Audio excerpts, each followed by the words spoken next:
Hi guys! Andito po ako sa Pacific Enclave kung saan, kung napapansin nyo, nakikita nyo dito sa likuran ko ay status update ng mismong site location dito sa Barangay Palanggen, Dos Nai, Cavite. Ito ay for selling pa guys, so kung nakikita nyo, ongoing pa po construction. So itong nasa likod ko guys is patapos na po yung model unit or mga properties dito, which is mga single attached. So ang single attached natin dito guys is meron po siyang lot area na 54 square meter where the floor area is 52 square meter.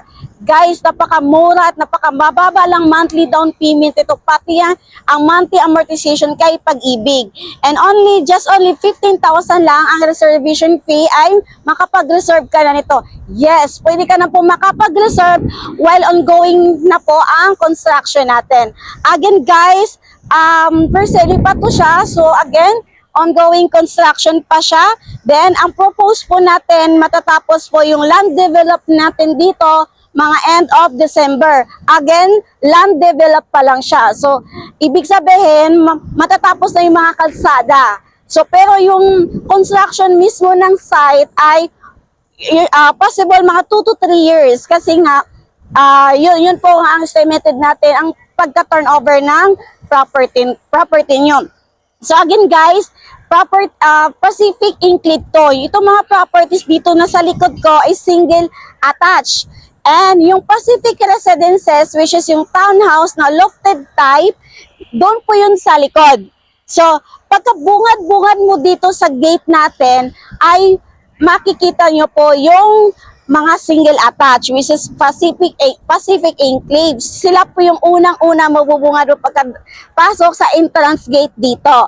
Then, sa likod ng meron po tayong another gate for those properties na which is Pacific Residences na townhouse with lofted. Although yung may video naman akong ginawa, makikita nyo naman po yung proposed na turnover ng townhouse with lofted type which is Pacific Residences. As of now, wala pa tayong nakatayo na model unit doon sa likod ng Pacific Residences which is townhouse na lofted type. So, ang mapapakita ko po lang muna sa inyo, yung Pacific Enclave na which is single attached. So, yun muna po may papakita ko sa inyo guys. So, sa mga balak na magpapareserve dito, message nyo lang po ako. And by the way guys, single attached po to na meron po siyang provision for 2 bedrooms, 2 toilet and bath na din tayo dito. As you can see, of course, meron na din po tayong provision for carport. So, sa mga nagbabalak kumuha, na syempre at least andun tayo sa napakababa lang down payment, ay nako guys, huwag yun na antayin na maubusan kayo dahil kahit na ongoing pa po ang construction natin, ay marami na po nakakapag-reserve na single attached at saka yung townhouse na lofted type. So again guys, this is the actual site update of mismo site location dito sa Pacific Enclave and Pacific Residences. And by the way pala guys, ipapakita ko pala sa inyo the sample as an actual turnover, a sample, not totally the turnover of Pacific Residences which is townhouse lofted type. Hey guys, since wala pa tayong model unit doon sa Pacific Residences which is located po doon sa Barangay Palanggen, Cavite, ito muna ipapakita ko sa inyo as sample but not totally the actual turnover. Para lang kahit papano magkakaroon tayo ng ideas kung ano po yung actual turnover niya. But again, this is a sample and not totally the actual turnover. So since ang Pacific Residences guys is meron na po siya, townhouse with carport na po siya. So, kasama na din po yung gate and meron na po siyang backward upon turnover. So, ngayon, pakita ko pa sa inyo. So, just imagine, ito po yung Pacific Residences. So, sample, again, not the actual turnover. So, meron po siyang carport, di ba? Meron po carport ang Pacific Residences. So, again, itong pong pinakita ko sa inyo ay mas malaki nga lang po siya. dahil nga meron po to siyang lot area na 42 square meter. While, again, papakita ko lang sa inyo guys, sensya na. So, ang Pacific Residences kasi natin, yung lot area natin is 40 square meter. Then, well, the floor area is 36.9 square meter. So, itong lot na to, medyo mas malaki lang po siya. Mas malaki po siya ng onte kasi 42 square meter per to. So, is just imagine na mas maliit onte. Let's say, sabihin natin dito hanggang dyan. Yan po yung space ng car part mo. So, that is a Pacific Residences. Again, this is the not actual turnover.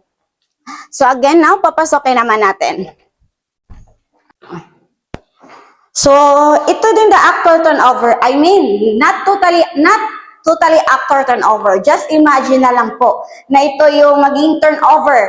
Kasi nga, ang Pacific Residences, guys, which is semi-complete turnover din ang turnover type niya, which is fully painted na po yung mga walls. And lofted type nga lang po siya. So, just imagine, itong second floor natin, hindi po siya buo ang second floor since lofted type. So, just imagine, kalahati lang itong second floor na to, which is lofted, di ba? Just imagine na kalahati siya, then tanaw na yung living area mo. So, yun po yun siya. Then, of course, kasi meron na po din po siya toilet and bath. Pakita ko lang po. Yan. Meron na din siyang toilet and bath. Yan.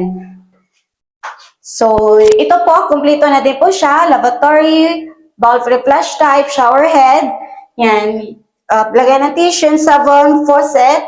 Tapos, I'm not sure kung may if painted na po yung mga walls natin. But I'm sure naman po, tiles na po siya. Yan.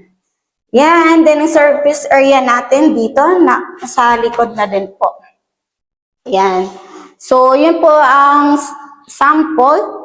Kahit papano, at least nagkakaroon tayo ng idea. Although may videos naman akong pinakita na projected na turnover unit ng Pacific Residences po. So this is sample lang. Again, not totally the actual turnover. Tapos yung hagdan naman natin, concrete naman po siya upon turnover dun sa Pacific Residences.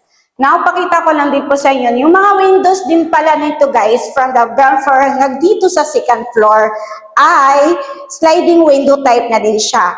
So, di ba, guys, ito yung second floor. So, imagine, guys, dito, di ba, ito yung harap mo. Tanaw mo yung, yung carport.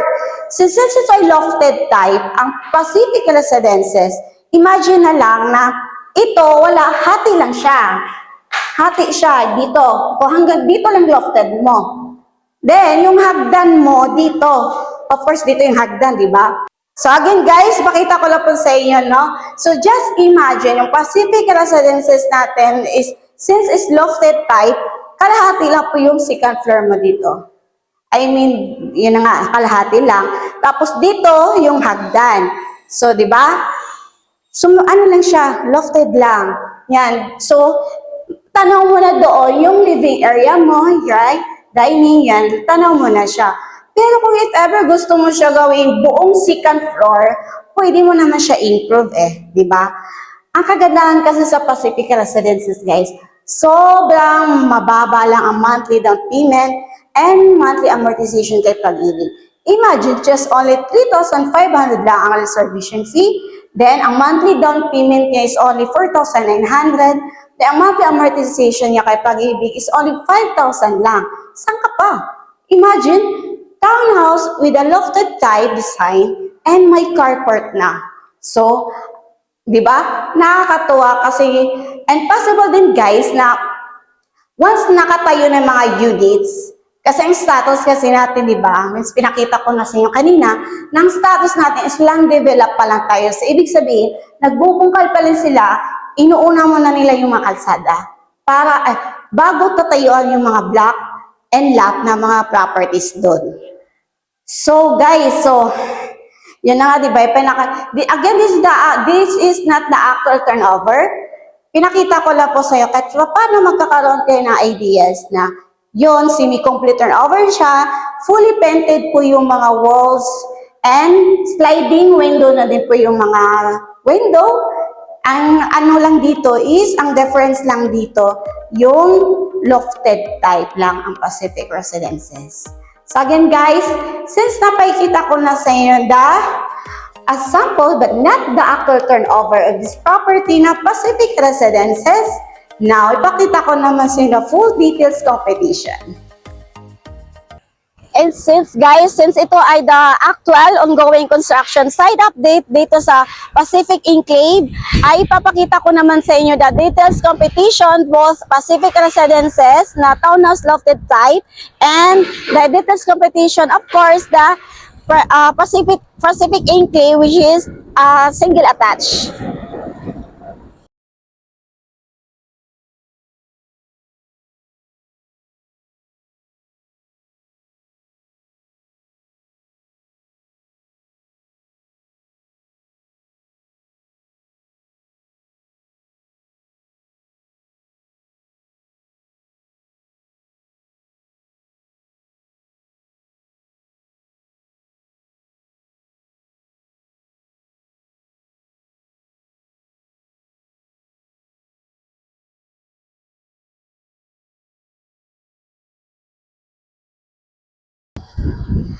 Hey guys, kung ikaw ay nag-interested dito sa property dito sa Pacific Residences and Pacific Enclave, well, message nyo na lang po ako para ma-assist ko po kayo at asahan nyo from the site viewing, reservation, documentation, hanggang pagka-turnover ng unit nyo, ay i-assist ko kayo. Again, I'm Maniling Garrido, your trusted and accredited real estate salesperson from Dreamhouse CLT. See you soon! God bless!